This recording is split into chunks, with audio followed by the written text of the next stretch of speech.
Alright everyone, today we're diving into guns with character. A mix of bad engineering, poor quality control, and stories that'll make you laugh or cringe. From the jam-prone Lorcin L380 to the infamously inaccurate Tech 9, these firearms were more about cheap thrills than reliable shooting. Buckle up, this is one wild ride through firearm history. Now starting off, I'm going to tell a story about a handgun that's more history than utility. This here is the Lorcin L380, chambered in .380 ACP, you might have guessed. I remember this one from a family member who picked it up in 1993 for a mere $150. With a price tag like that, it should come as no surprise that the Lorcin L380 was marketed as the world's most affordable handgun. But let's dig into what that actually means. Lorcin, along with a few other companies, was part of the infamous Ring of Fire, a group of small manufacturers in the LA area that became known for turning out cheap die-cast handguns. Lorcin was like High Point's West Coast cousin.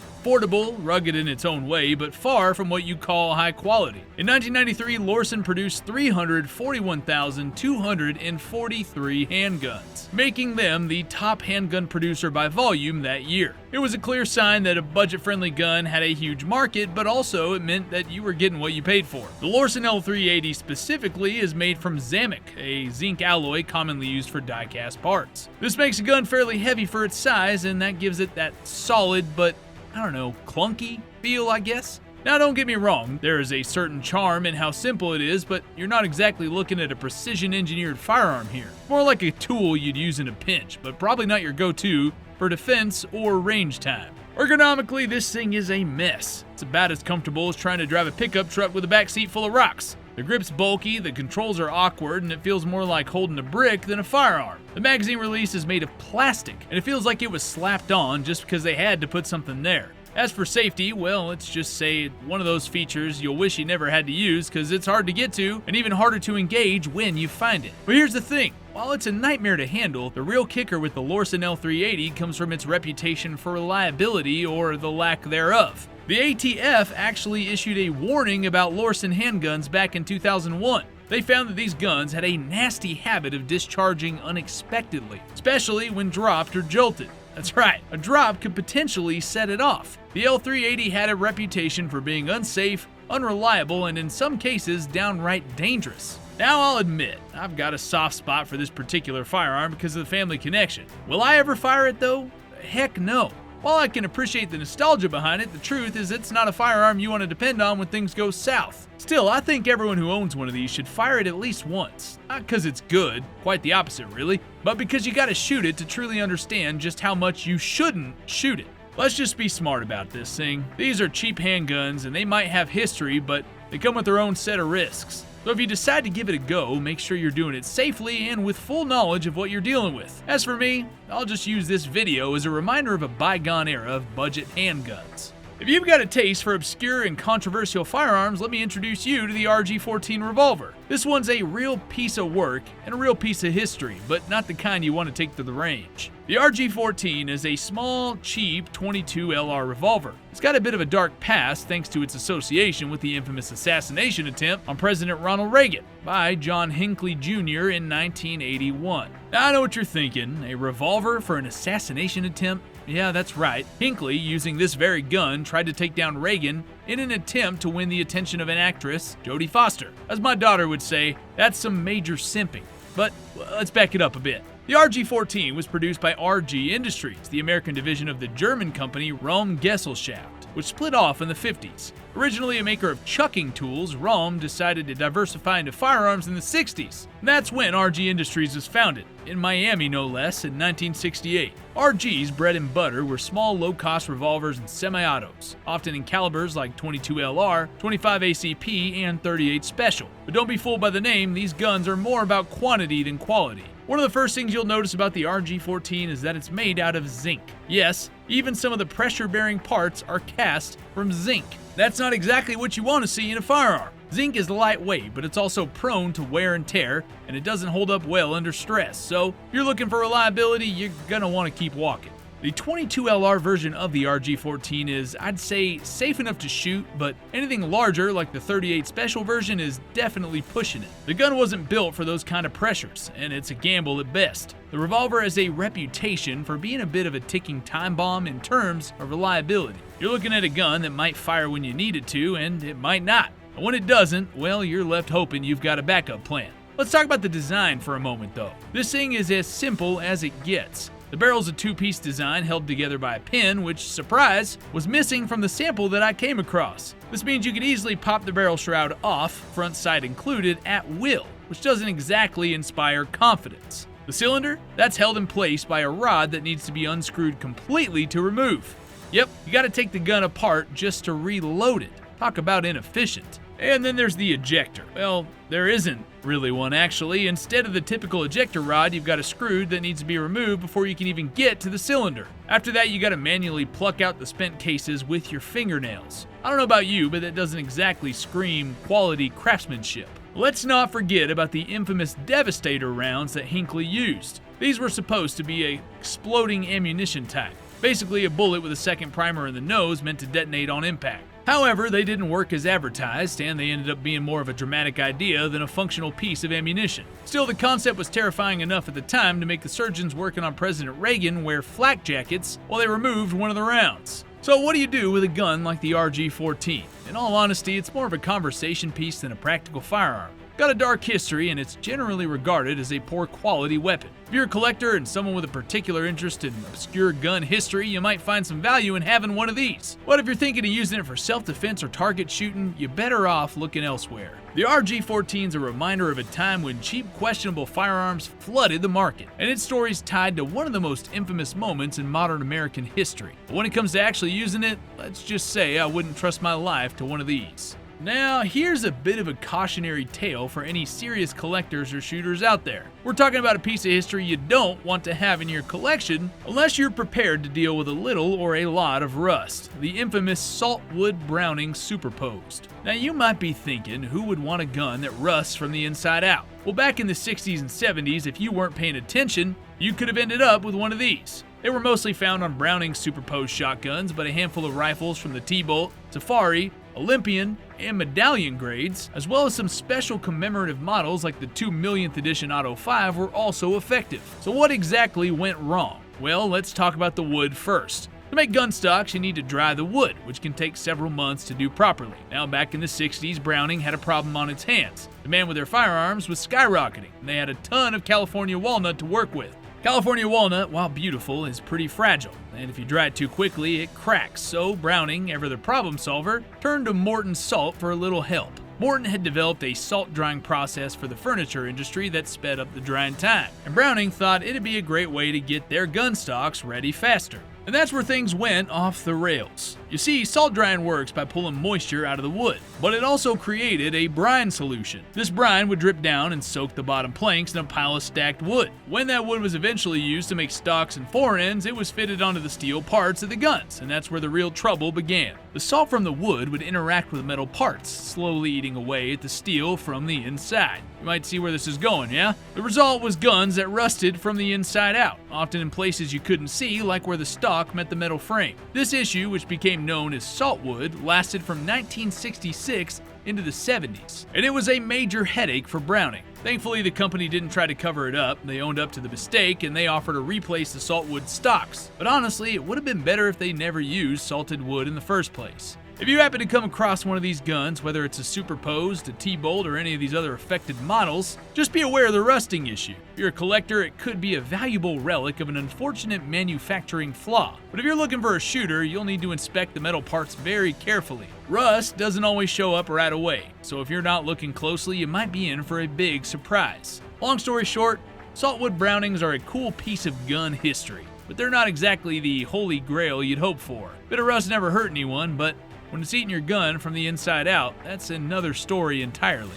This little pocket pistol was made by a company that rode the wave of cheap Saturday night specials. Turned out in California's infamous Ring of Fire gun industry. Spoiler alert, it's not winning any awards for quality or reliability, but it sure has a story. The Davies P380 is a tiny, semi-automatic pistol chambered in, you guessed it, .380 ACP. Made in the 1980s and 90s, this gun was designed to be small, cheap, and concealable, which made it appealing to folks looking for an affordable personal defense option. Or let's be honest, something to stash in a glove box or purse to mostly forget about. Davies Industries, based in Chino, California, was one of several companies like Lorcin, Raven, and Bracco operating in the Ring of Fire.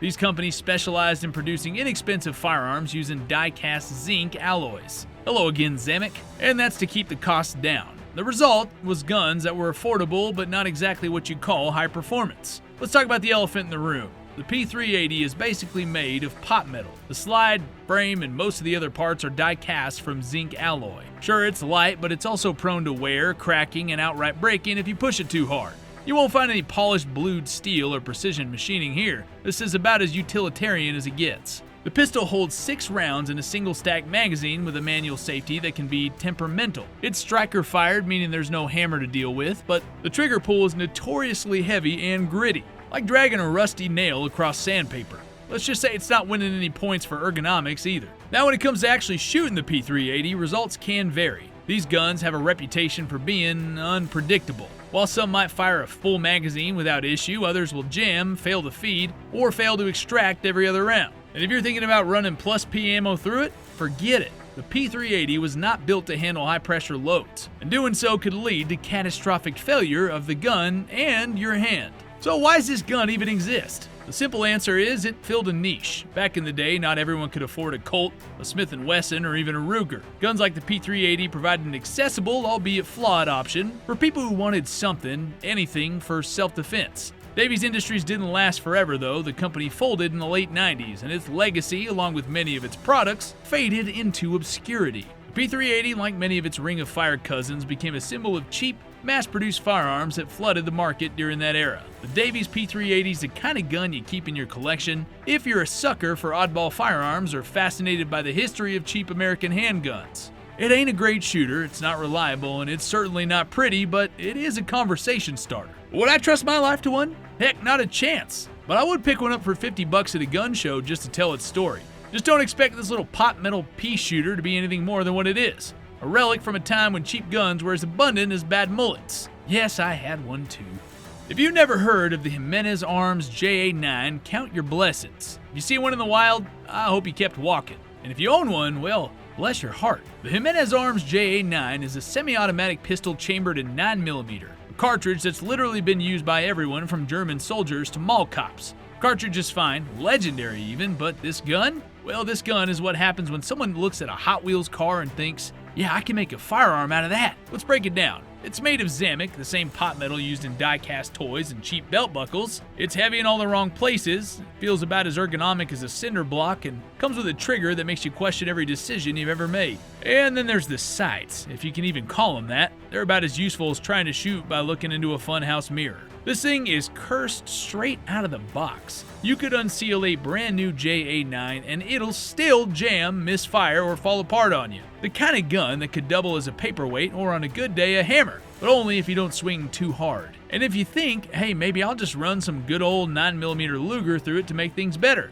don't. That cartridge has a rich history starting back in 1904 with the iconic Luger pistol. Been adopted by militaries and police forces worldwide, prized for its balance of power and manageability. But the JA9 takes that legacy and punts it straight into the trash can. A solid 9mm pistol will make you feel like you've got a reliable sidekick on your hip. The JA9 though, it's like the sidekick who fumbles the football, spills your coffee, and locks your keys in your truck all before breakfast. Calling the JA9 a shooter feels generous. The slide rattles like loose change in your pocket. The magazine release is so stiff it might as well be welded shut. And feeding rounds? Well, they're more like rolling the dice. Sometimes it works, but most of the time you're left wondering why you even bothered. Oh man, and don't even let me forget the recoil spring, which feels like it came out of a ballpoint pen. Every shot feels like a gamble and not the fun kind. Now you might wonder, who's picking this thing up anyway? Well, it's cheap, like really, really cheap, and some folks just need a gun, any gun. They're willing to roll those dice. There are better cheap options out there, and buying a JA9 is like choosing gas station sushi when there's a perfectly good burger joint across the street. The Jimenez Arms JA9 ain't just a bad gun, it's a cautionary tale. It's what happens when cost-cutting meets a lack of pride and craftsmanship. I wouldn't trust it for self-defense, I wouldn't take it to the range, and I sure as heck wouldn't use it as a conversational piece unless the conversation is, why is this in my safe? That said, if you're into collecting quirky cursed firearms for sheer novelty, then by all means grab one. Just don't say I didn't warn you when it jams during a mag dump or when the slide decides to yeet itself into the ether. There you have it, folks, the Jimenez Arms JA9. Proof that not every gun deserves to be fired or even owned. Okay, let's gather around for the tragic comedy that is the USFA ZIP-22. This gun isn't just bad, it's a monumental failure so epic that it managed to sink an entire company. If bad ideas were an Olympic sport, the ZIP-22 would have snagged gold, silver, and bronze. Let's dive into this dumpster fire. Douglas Donnelly, the mastermind behind the ZIP-22, had what I'm guessing he thought was a genius plan. Shut down USFA, the company known for making top-tier Colt single-action army replicas, sell off all the tooling, and use that cash to fund his dream of an affordable modular pistol. Instead of riding the success of his cowboy classics, Donnelly doubled down on this sci-fi-looking, polymer-laden disaster. The ZIP-22 hit the scene in 2012 with a YouTube video that's about as subtle as a high school theater production. The gun's reveal came with cryptic marketing, self-written praise, and what some folks say was a fake backstory about a random range shooter showing up with this revolutionary weapon. That whole shtick was as convincing as a $3 bill. This thing's design is like if a spaceship, a Nerf gun, and a Lego had some weird baby. Mostly made of polymer with just a handful of metal parts, and here's the kicker. It has no grip. That's right, you hold it with your fingers and thumb in a way that feels like you're trying to eat a hot dog sideways. Oh, and loading it. You got two rods sticking out near the muzzle that you're supposed to shove like you're loading a Pez dispenser. One's called Zip Load and the other is called Zip Restrike. And yes, they're just as janky as they sound. Now, let's talk about how it shoots, or more accurately, doesn't. The ZIP-22 is so unreliable that you'll spend more time clearing jams than actually firing. It's got no extractor, no ejector, and no feed ramp. Imagine a gun that can stovepipe, double feed, fail to feed, and blow hot casings back at your hand, all in the same magazine. Welcome to the Zip experience. And that bolt, it's a lightweight polymer nightmare that cycles so fast it practically throws a tantrum every time you pull the trigger. If you're lucky, the gun doesn't fire without warning when you're fiddling with those charging rods. If you're unlucky, well, better have a fire extinguisher for your hand. Donnelly must have thought he could sell this thing on its modularity. It had more accessories than a Swiss Army knife, but none of them fixed the fundamental problems. The Zip SBR rail turns your pistol into a short-barreled rifle because apparently what you needed was more laws involved. The Battle Zip stock was a rifle stock to turn the pistol into something slightly less terrible, but never made it to market. The suppressor barrel kit, because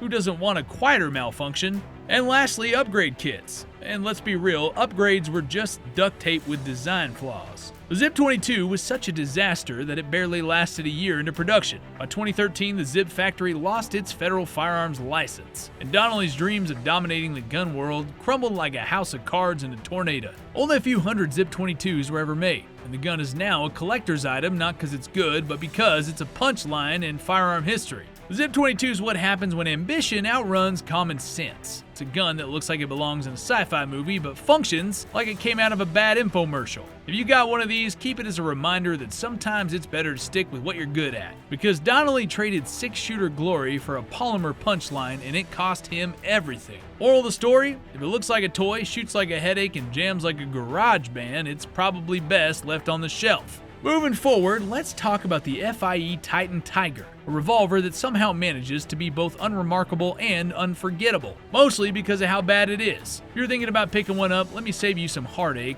Don't. Seriously, run faster than a squirrel being chased by a fox. Now, FIE stands for Firearms Import and Export, but in Buck Tanner's dictionary, it's shorthand for forget it entirely. This company was famous, or should I say infamous, for bringing in the kind of guns that make you question humanity's decision to invent firearms in the first place. Their guns were cheap, poorly made, and about as trustworthy as a used car salesman in a polyester suit. Back in my gun shop days, if someone walked in asking about FIE, I had one word for them: junk. If you're looking for a revolver that won't blow up in your hand, maybe splurge on something slightly better. Heck, even a Taurus is a step up, and that's saying something. The FIE Titan Tiger is a .38 special revolver that looks like it could get the job done, till you actually try to use it. This thing was made with pot metal, a mix of mystery materials that feel about as solid as a tin can, and while that metal might be okay for cheap toys, something that explodes bullets ain't on that list. The gun was marketed as a budget option, retailing for around $200 back in its heyday. And sure, that's affordable, but so are paper plates, and I wouldn't recommend using those to block a charging bear either. Here's a rundown of what you can expect if you're brave or unlucky enough to shoot a Titan Tiger. Accuracy? Let's just say you'd be better off throwing the bullets by hand. Reliability? Well, every pull of the trigger is like spinning the wheel on a carnival game. Maybe it'll fire, maybe it'll jam, who knows, maybe it'll explode. And durability. Drop it once and you might as well call it a day. The frame ain't just fragile, it's a liability. Oh, and if you think about running some hot 38 special loads through this thing, I hope your health insurance is paid up. This revolver's not built to handle anything beyond mild target loads, assuming it handles even those. The Titan Tiger is a perfect example of why you shouldn't cut corners when buying a firearm. Sure, it's cheap, but so is HEB sushi. We all know how that ends. If you're in the market for a budget revolver, there are better options out there. Heck, like I said, even a Taurus would give you better peace of mind, and I don't say that lightly. Let me leave you with this. Friends don't let friends buy or shoot FIE guns. If you see one in the shop, do yourself a favor and keep on walking. Life's too short to gamble on a gun that's more likely to hurt you than protect you. Ah, the Tech 9, the mullet of firearms. Party in the looks, disaster in the execution. This thing's a hot mess of bad design, poor performance, and media sensationalism. It's a firearm equivalent of a B-movie villain. Overhyped, poorly built, and guaranteed to let you down when the real action starts. But hey, got nostalgia written all over it, so let's dig into this beast. The Tech 9 was made by Intratech, a company that clearly thought making firearms was as easy as slapping some sheet metal together and hoping for the best. What you got was a cheap stamped steel body that looked all tactical and menacing, but that's where the fun stopped. The Tech 9 was marketed as a semi-auto pistol with a cool factor that appealed to the action movie crowd, but pulling the trigger was like flipping a coin. Would it fire? Would it jam? Would it blow hot gases back in your face? Well, who knows? And if you were one of those brave souls who slapped a Hellfire trigger on it to simulate, well, let's just say, I can't say that on YouTube, but you catch my drift. And if you managed to install it, congratulations, you now own the baddest firearm ever made. Sure, it's fun to mess around with, but shooting it seriously is just comedy gold. The Tech 9 was demonized by the media harder than a rock star thrashing a hotel room, thanks to its scary aesthetics and occasional appearances in high-profile crimes. This thing became the poster child for bad guns. Never mind that its real danger was to its own shooter. The Tech 9 looks intimidating, but its performance was so bad, most criminals probably regretted using it. But okay, here's where the Tech 9 redeems itself. Kind of. It's a great collector's piece, purely for nostalgia and its infamous history. If you want to own a piece of firearms lore that screams 1980s bad boy vibes, this is your jam. But actually taking it out to the range? That's like buying a classic car with no brakes. Cool to look at, but please don't drive it. The Tech 9 is a perfect example of form over function. It looks mean and edgy, but under the hood it's rattling, jamming, gas-blasting disaster. Owning one of these is like owning a pet gremlin. Sure, it's fun to show off, but you never trust it in a pinch. If you're into nostalgia and collecting, go ahead and snag one. Just don't make the mistake of thinking it's good for anything other than sitting on a shelf and sparking conversations. In short, the Tech 9 ain't a gun, it's a statement piece. One that says, I like my firearms with a side of chaos and a whole lot of history. Ah, the gold AK-47. The pinnacle of absurdity in the firearms world. Nothing says, I've got more money than sense, like taking one of the most rugged practical rifles ever made and slapping gold all over it. You took the Kalashnikov's masterpiece, a workhorse designed to endure mud, blood, and everything in between, and turned it into a gaudy status symbol that would make a Bond villain blush. Let's dive into the shiny madness. First, let's address the elephant in the room, or rather the bot in the room. Shout out to Superior Firearms for calling the AK-47 the Alaskan 47, which only a below average IQ individual could do, and giving my daughter the inspiration to suggest we make this video together. At some point, when Lilium isn't so busy researching videos, she'll make a reaction video. Leave me a comment if you want to see some wild reactions to these crappy AI channels. That's comedy gold. Not sure what kind of maps they're using, but if there's an Alaskan variant of the AK out there, probably comes with a fur-lined stock and shoots moose jerky. Anyways, let's talk about what happens when you gold plate your AK-47. Number one, it weighs a ton.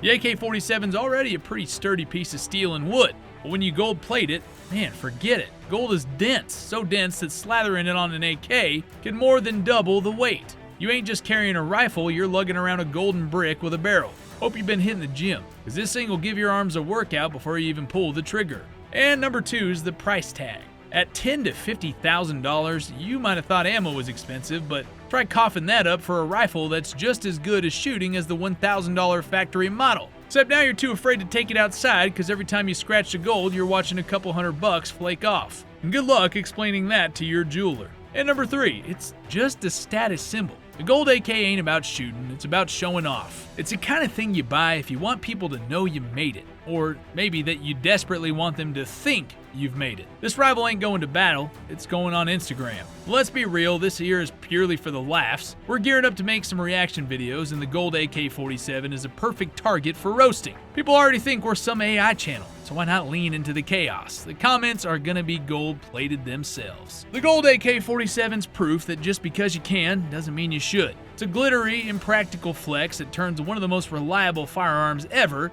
into a museum piece for people who value aesthetics over utility. In short, the gold AK-47 is less about Kalashnikov and more about Kardashian.